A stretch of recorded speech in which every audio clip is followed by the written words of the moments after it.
Jornal da Manhã. Entrevista. E é com muita satisfação que estamos recebendo em nossos estúdios o ex-prefeito de Sorocaba, Antônio Carlos Pannunzio. Bom dia, tudo bem com o senhor? Bom dia, Rosana, bom dia, Kiko, bom dia a todos os nossos ouvintes da Jovem Pan Sorocaba. É um privilégio muito grande estar aqui com vocês. Fico muito feliz de voltar novamente aqui. Vamos voltar sempre. Aliás, o privilégio é nosso. Olha, eu digo deputado Pannunzio, né? Hoje, porque o foco hoje é tão o assunto, né, de deputado.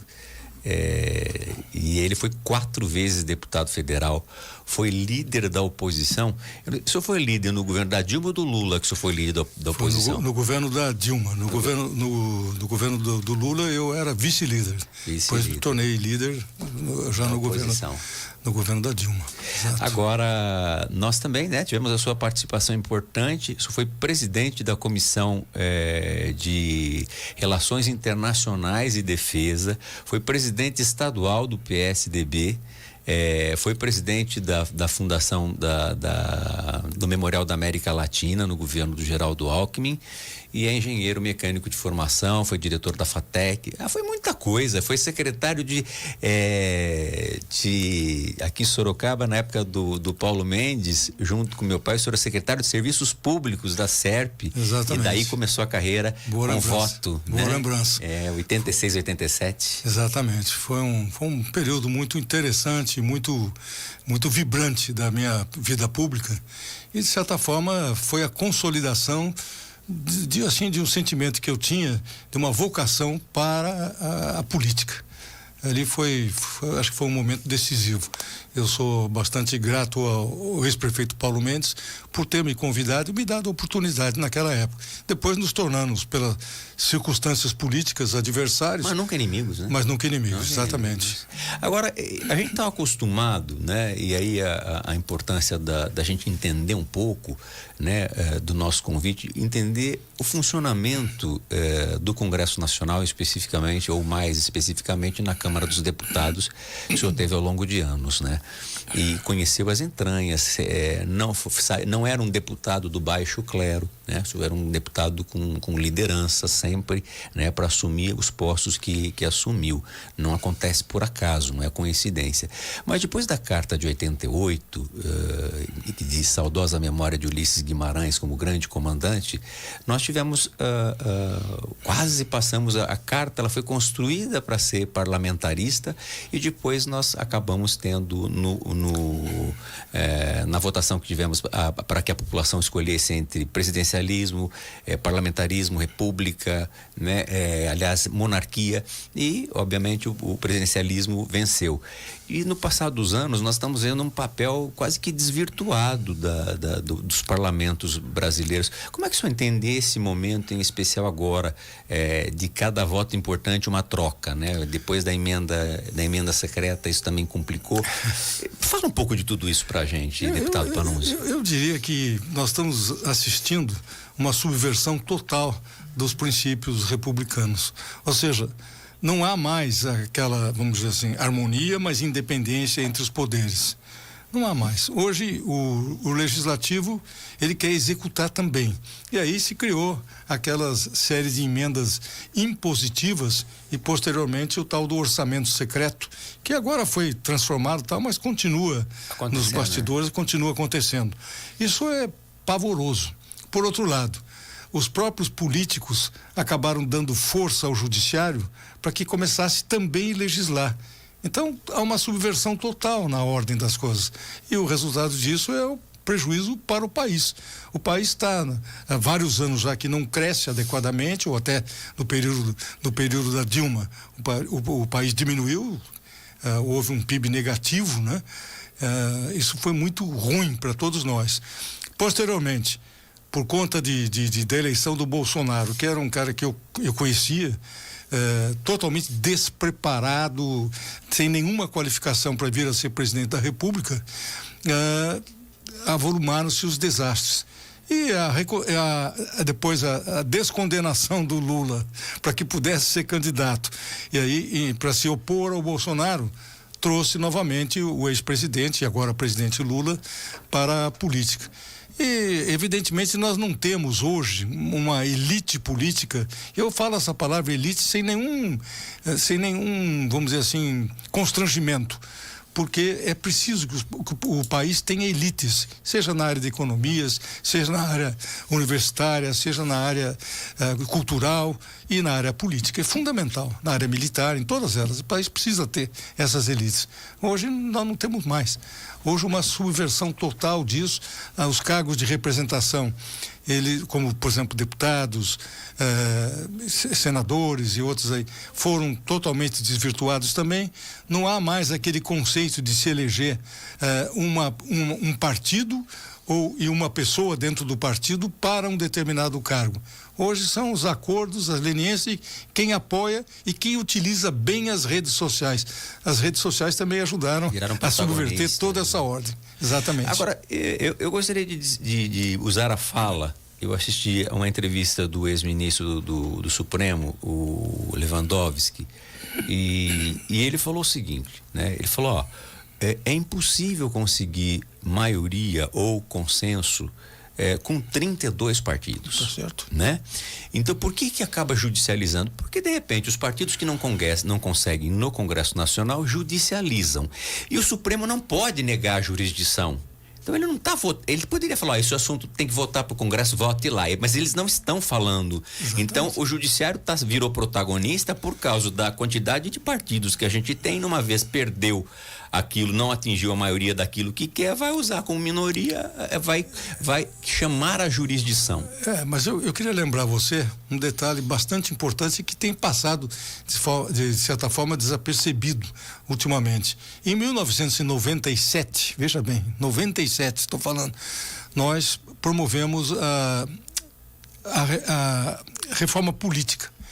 A reforma política naquela época, ela criava as cláusulas de barreiras e que teria 10 anos para serem implementada. Portanto, em 2007, certo? Sim. 2007, nós teríamos realmente hoje, naquela época, não mais do que 5 ou 6 partidos. Mas aí houve uma provocação de um partido político que se sentiu prejudicado ao Supremo, e o Supremo entendeu que aquela reforma era inconstitucional. A partir daí houve a proliferação de partidos.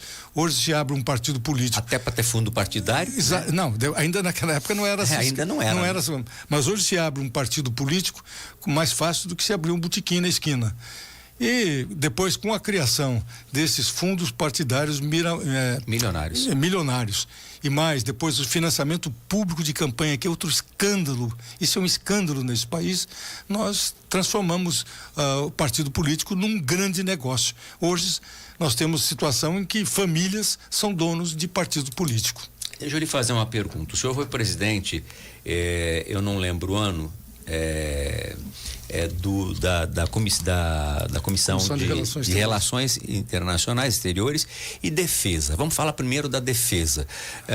Essa movimentação toda que aconteceu durante o governo Bolsonaro, esse princípio daquilo que se discute como golpe, como é que o senhor sentiu toda essa movimentação e se o senhor acredita que em algum momento, ou se não golpe, nós tivemos no momento de rompimento das instituições democráticas, corremos algum risco? Na minha opinião, corremos. E isso vai ficando claro com algumas coisas que nós vamos vendo de investigações da Polícia Federal e do próprio Judiciário. Aí eu lhe pergunto, o senhor teve muito contato com o Ministério da Defesa, era o presidente da Comissão de Defesa do Parlamento, da Câmara dos Deputados. Como é que o senhor entende o papel das Forças Armadas e qual é a sua interpretação do que aconteceu no governo Bolsonaro e agora? Veja, o papel das Forças Armadas, ele é claramente definido na Constituição Federal. Não temos dúvida, ela não é omissa no que se refere à competência e às responsabilidades inerentes às Forças Armadas. Está bem definido. O que nós temos assistido é uma tendência de separar. Isso vem acontecendo no país, por isso essa divisão absurda, ideológica que a gente tem hoje entre esquerda e direita, entre civil e militar. Nós estamos assistindo uma situação também de exacerbamento dessas posições como se fosse algo super importante. Na verdade, não é. As Forças Armadas, elas se mantiveram até agora dentro dos parâmetros definidos pela Constituição, como já disse. Se mantiveram. Esse episódio de 8 de janeiro, a meu ver, foi, de certa forma, assim, um abuso de ambas as partes. Os bolsonaristas, inconformados com o resultado da eleição, entenderam de fazer protesto, barulho. Ficar na porta dos quartéis. E ficar em portas de quartéis, até em Sorocaba a gente assistiu isso, certo? Foram a Brasília e fizeram essa barulheira toda, que era uma espécie de jus esperneante pelo resultado eleitoral. Por outro lado, o governo do presidente Lula, vamos deixar bem claro que o general que comandava o Gabinete de Segurança Institucional, o GSI, foi designado pelo Lula. Esse pessoal sabia, como a Polícia Federal também sabia, que estavam programados esse badernaço para Brasília. E aí, alguns entenderam. Você não acha que só 8 dias de governo, mesmo sabendo, eles subestimaram isso? Não, eu acho que não subestimaram, tentaram se aproveitar. Tá, perfeito. Porque, claramente, quando eu vi o que estava acontecendo, eu falei, bom, no Palácio do Planalto é impossível, porque eles têm lá dentro o batalhão de guarda presidencial. Então, é impossível haver uma invasão. E aquilo tudo foi, de certa forma, anuído por parte de quem comandava a segurança do gabinete presidencial do Palácio Planalto. Poderia ter havido baderna no Legislativo, no Congresso? Isso nós tínhamos de tempos em tempos. Mesmo a Polícia Judiciária parece ter sido mais eficiente em não deixar avançar na Câmara do que o próprio Palácio do Planalto. E vamos lembrar mais ainda, a Polícia Militar do Distrito Federal, de certa forma, foi tolhida por determinação de quem? Dos próprios militares que, de certa forma, já eram subordinados à liderança do novo governo. Então, é um misturado. É um misturado de oportunismo de ambas as partes.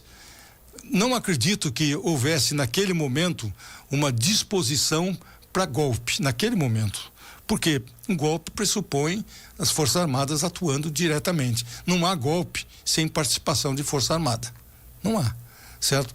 E não houve, ficou claro que não houve. Houve sim omissão.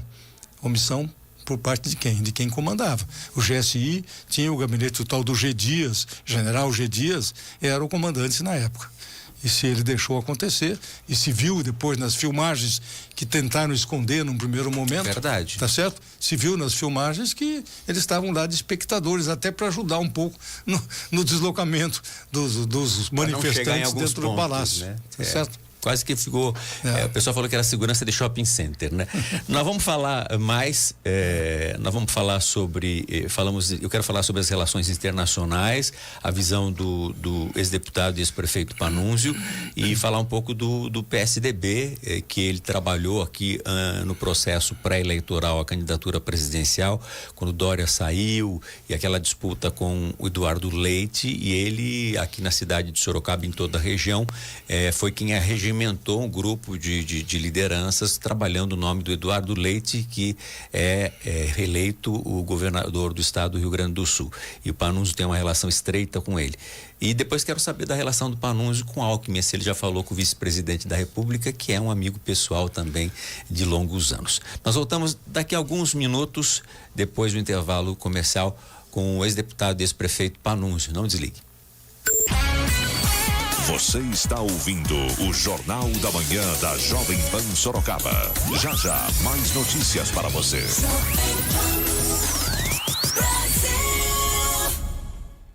Os melhores programas do Brasil na Pan Sorocaba. 10 da manhã, as mais pedidas. Jovem Pan. Os 10 sons que bombam na Pan. E às 11 da manhã, Rock and Pop Jovem Pan. Manhã da Pan Sorocaba. Prêmios, interatividade e a galera da Pan invadindo as ruas. Jovem Pan. As mais pedidas e Rock and Pop. De segunda a sexta, a partir das 10 da manhã, na Jovem Pan Sorocaba. Jovem Pan.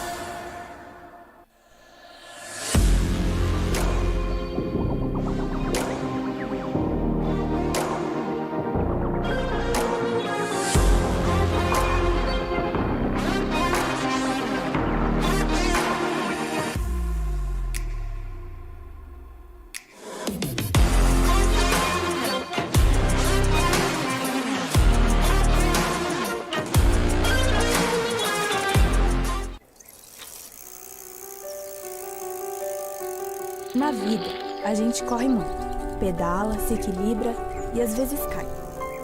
Mas se levanta. O importante não é o destino, e sim a caminhada. Nela, entendemos que cada um vai para lugares diferentes. E com o apoio certo, esse lugar vai ser sempre o melhor a se chegar, independente de nossas escolhas. Colégio Ser. O melhor caminho é o que fazemos juntos. A qualquer momento, a Jovem Pan invade as ruas. Invasão Jovem Pan. Prêmios e muita animação com as lindíssimas gatas da Pan. Invasão Jovem Pan. Jovem Pan. Você já tem o novo app da Pan? Baixe agora no seu smartphone e ouça a Jovem Pan em qualquer lugar do mundo. Em Brasil. App da Jovem Pan Sorocaba. Disponível para iOS e Android. Jovem Pan.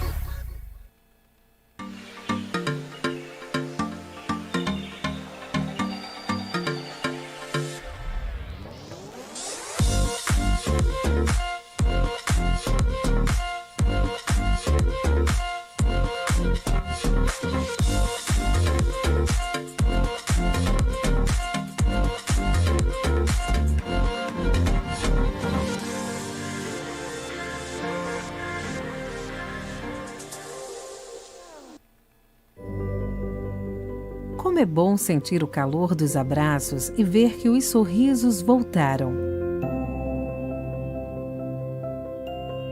O brilho nos olhos é de quem consegue sonhar.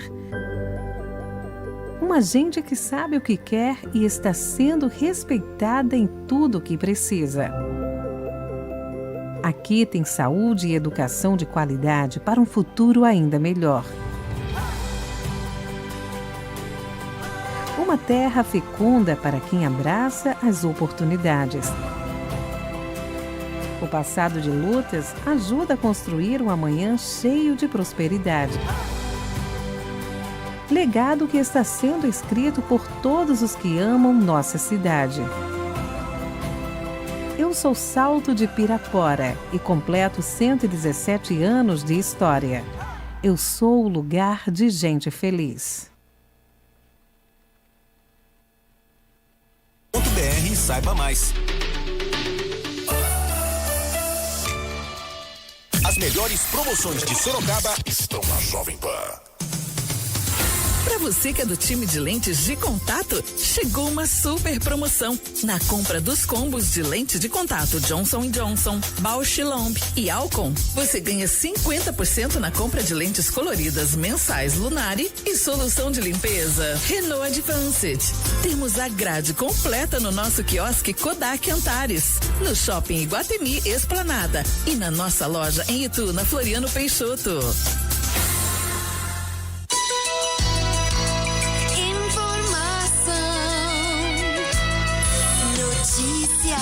Rádio Jovem Pan. 8h38, eu repito 8h38, esta meia hora tem oferecimento de Pré-Modiza Pré-Moldados. E eu continuo conversando com o ex-deputado, ex-prefeito de Sorocaba, que foi presidente no Congresso Nacional, além de líder da oposição no governo Dilma, e vice-líder no do Lula, e presidente da Comissão de Relações Internacionais e Defesa e Relações Internacionais. Como é que o senhor vê a movimentação daquilo que nós tínhamos com o Bolsonaro, já que estamos discutindo esses polos, né? E espero que o Brasil chegue no meio, né? Não é uma opinião pessoal de que a gente chegue ao equilíbrio do meio e não em nenhum extremo, que os extremos não são historicamente positivos para ninguém. Como é que o senhor analisa as relações internacionais e o posicionamento do Brasil no governo Bolsonaro, e qual é o seu entendimento do mesmo tema, do mesmo ponto com o governo do presidente Lula? Pois é, no governo do presidente Bolsonaro, as relações exteriores do país, eu diria assim, foram pessimamente conduzidas. O indivíduo que o ex-presidente Bolsonaro convidou para colocar como ministro, eu até esqueci o nome dele. Eu também, mas ele criou muita confusão. Era tão insignificante e problemático que... Esse cara foi um desastre e o Itamaraty ficou meio que amarrado por aquelas, vamos dizer assim, por aquelas conjunturas que o próprio presidente criava, e foi um período... amigo do Trump, que nem dá bola para ele, mas um período muito ruim para o país. Muito bem. Agora vem o presidente Lula. Ele tem, à frente do Itamaraty, um diplomata experiente, conhecido e respeitado, não tenho dúvida. E acho até que o Itamaraty vem conduzindo de forma satisfatória o posicionamento do Brasil em todas as questões internacionais. Só que o presidente não se limita ao protocolo, a ouvir o que o Itamaraty está sugerindo, está fazendo, está propondo. Na verdade, ele criou um ministério à parte com o Amorim. Que foi ministro dele no outro governo dele. No 1 e 2. E hoje é quem conduz a política externa brasileira. E aí já com outro viés, que é o viés claramente ligado às simpatias ideológicas que o presidente Lula e o PT têm. Isso também não é bom para o país. Então, a gente vive também um momento aí Ou seja, ele é mais aberto, conversa mais, dialoga mais, mas nem sempre o seu discurso, quando sai da questão da relação institucional, como o Instituto Rio Branco, que forma os nossos diplomatas, né, sai da diplomacia, ela vai para o improviso, e me parece que o improviso nem sempre traz essas vantagens ao Brasil. Não, o improviso, notadamente aquele conduzido pelo presidente Lula, tem sido desastroso. Eu diria que declarações que ele tem dado e atitudes que ele tem tomado têm sido bastante prejudiciais ao país. Infelizmente, nós estamos vivendo essa dicotomia. É o Amorim de um lado, como assessor especial do presidente da República, e o Itamaraty do outro, tentando fazer aquilo que é o certo. Agora, eu lhe faço uma pergunta. A gente vê os Estados Unidos, ele basicamente fechou as relações com a Venezuela, e neste ano os Estados Unidos autoriza as empresas americanas a refinar e explorar petróleo na Venezuela. Foram autorizadas a voltar, quer dizer, é bem pragmático, não tem relações, é contra a ditadura, não reconhece o presidente, mas se resolve para a economia americana, tudo bem. Como na Arábia Saudita, para o príncipe que mata jornalistas e esquarteja, ele vai lá passar essa vergonha para os Estados Unidos, mas ele quer o quê? Que se aumente a quantidade da produção de petróleo na Arábia Saudita em função da redução que a Rússia tinha no fornecimento, e isso equilibra o preço e é bom para os Estados Unidos. Ou seja, os Estados Unidos está nem aí para as relações, para a Amazônia, que ele quer dizer que está a ouvir para o Brasil, não vem presidente nenhum. Nem o Trump veio, nem o atual presidente Joe Biden. Nós temos que ser pragmáticos a que nível? Ou não devemos ter? A relação com a Venezuela, o senhor nota, é uma relação desagradável para quem se luta eventualmente com um suposto golpe no Brasil? Veja, aqui não pode, lá pode. Você deve ter uma boa dose de pragmatismo na condução da política externa. Não tenho dúvida que deve ter. Mas não pode ser um pragmatismo imoral. Você não pode, de repente, abrir mão de todos os princípios pelos quais você sempre se alardeou ser da sua índole, tá certo?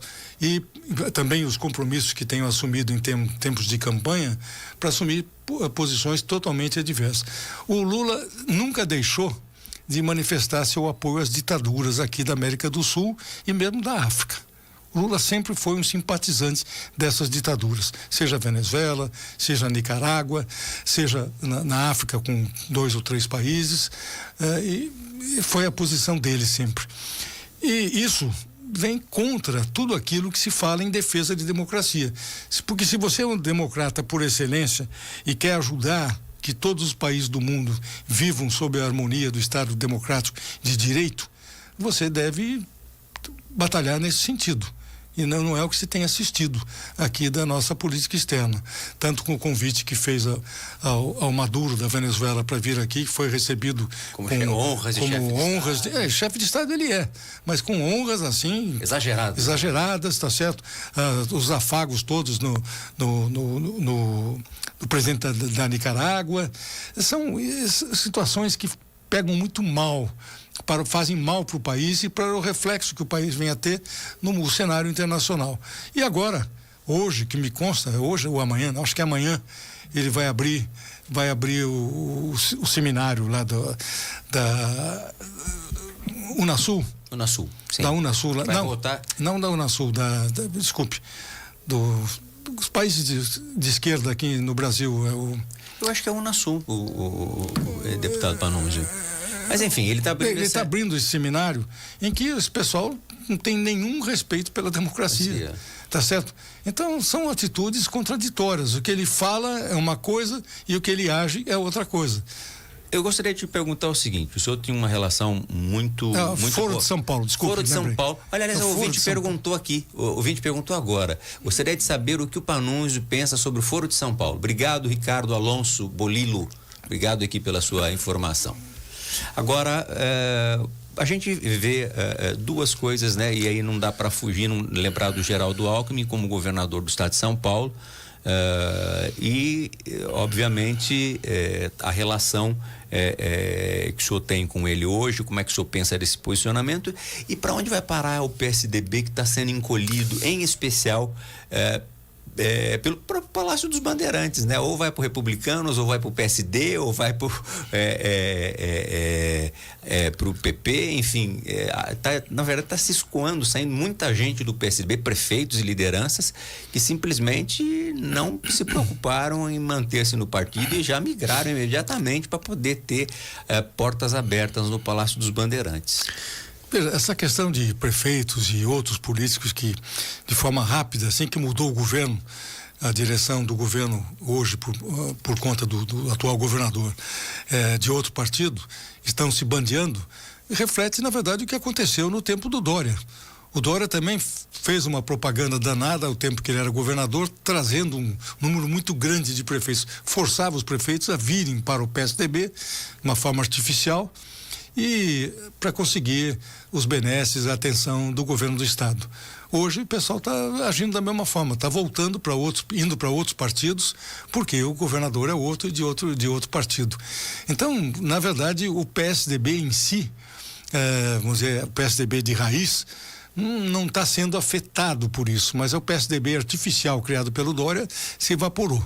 O PSDB hoje é um partido, eu diria assim, quase que insignificante na política nacional, quase que insignificante, e até mesmo aqui na política do estado de São Paulo. É lamentável, depois de 30 anos de governo do PSDB, você vê que de repente o PSDB não é mais um partido importante, não é um protagonista, é um coadjuvante modesto, tá certo? Isso é muito ruim para o partido. Eu acho que o PSDB, do jeito que está, não tem mais solução, até porque está havendo um novo problema com a criação dessas federações de partido.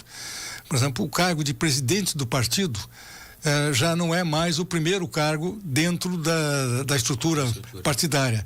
Hoje é o presidente da federação. O presidente da federação. Bom, o presidente da federação deverá ser eleito agora. Aliás, foi eleito já. O prefeito Santo André, que é PSDB autêntico, a gente tem admiração por ele. Mas o PSDB de São Paulo continua na mão dos douristas. Continua na mão desse pessoal que não tem nada a ver com o partido, nem tem história dentro do partido. E fazem um mal tremendo, afastando do partido aqueles que são efetivamente os sociais-democratas convictos. Mesmo nas eleições municipais, a gente percebe que dificilmente o PSDB vai ter um nome para disputar a candidatura a prefeito em Sorocaba no ano que vem. Acho muito difícil. Provavelmente não vai ter também. Provavelmente.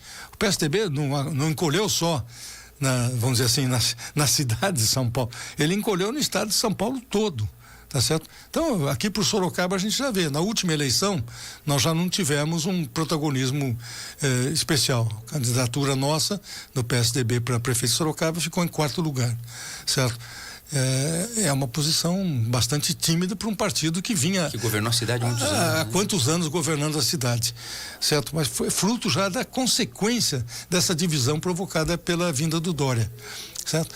E agora essa coisa deve ser acentuada. A vinda do Dória fez com que o Geraldo Alckmin saísse do partido. Forçou o Geraldo Alckmin a sair do partido. E aí ele assume uma posição protagonista, né? E pelos números da eleição, me parece aquilo que o senhor falava aqui no intervalo, a participação dele colocou uma condição na qual, com 2 milhões de votos, muito provavelmente ele deve ter somado nessa diferença, né? Eu não tenho dúvidas que o fato do ex-governador Geraldo Alckmin ter se posicionado a fazer aquela coligação como vice do presidente Lula foi vital para a vitória do presidente.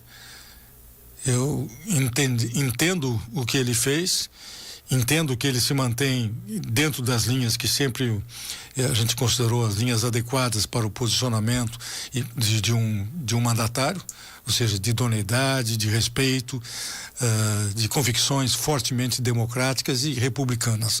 O Geraldo Alckmin tem essa posição.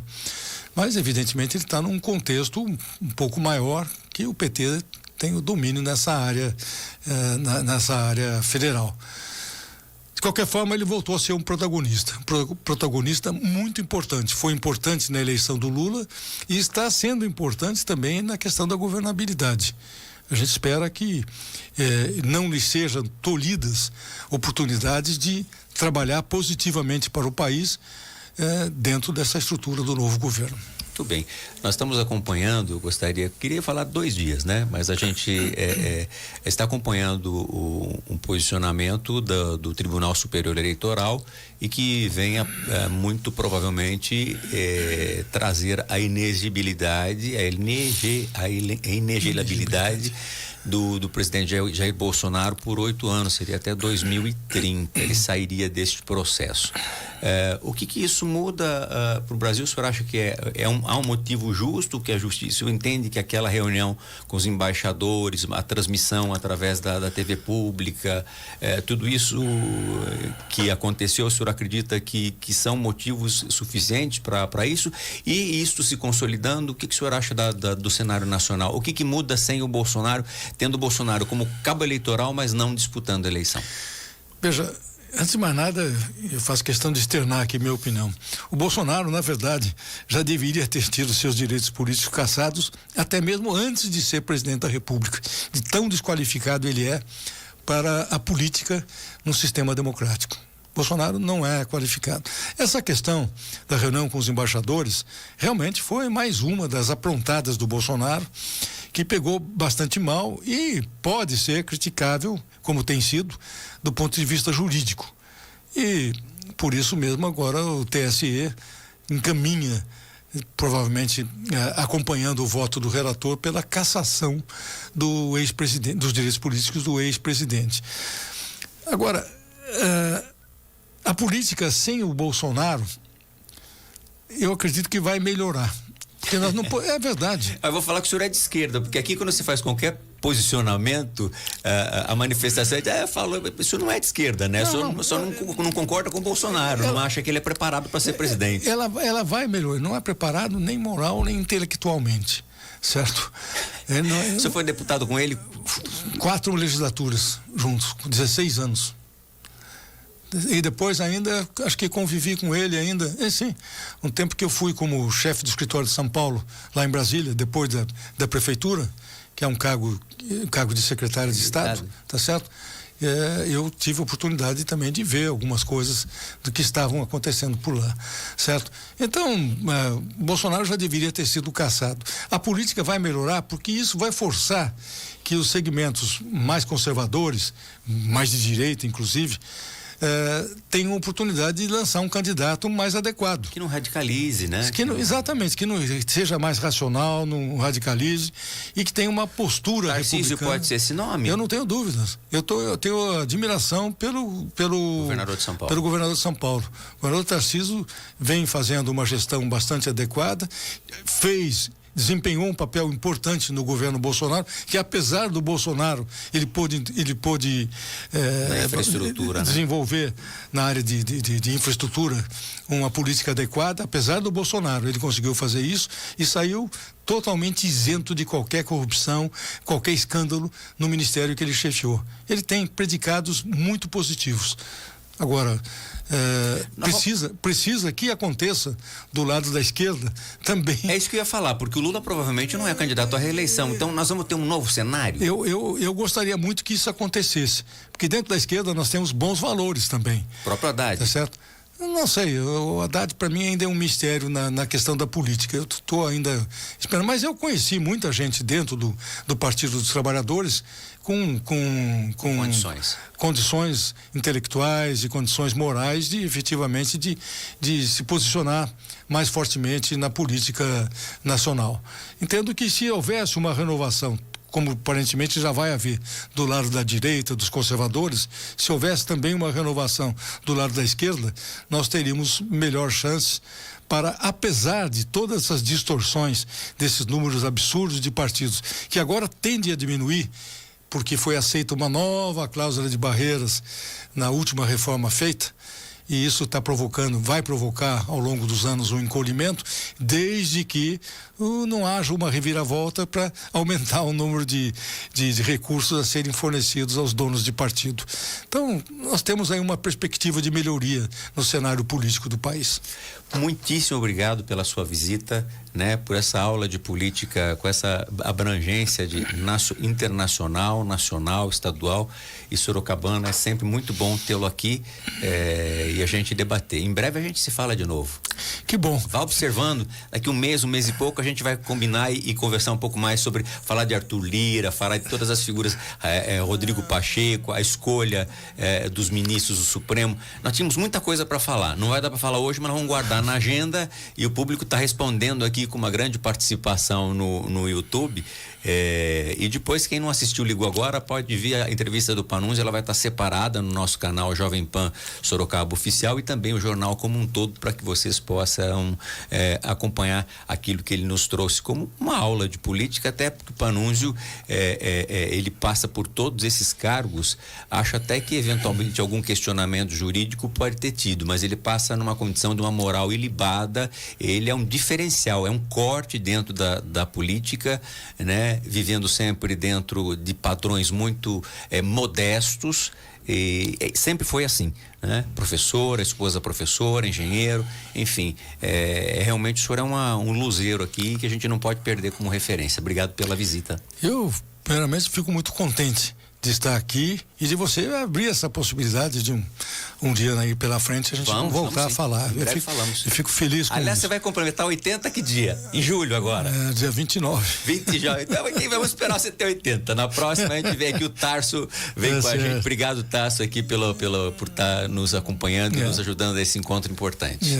Mas eu fico muito feliz com isso e quero dizer a você que a gente precisa insistir na política, não é desistir da política, é insistir na política, não se conformar com as coisas como elas estão sendo, sempre querer melhorar, fazer alguma coisa para sair dessa crise permanente que a gente vem há anos e anos patinando, e conseguir encontrar caminhos que nos levem a, de repente, ter uma perspectiva muito positiva para o país. Espero que a gente consiga fazer isso. Bem, nós ouvimos o ex-deputado, ex-prefeito Panunzio, Antônio Carlos Panunzio, aqui na Jovem Pan. Nós voltamos em instantes.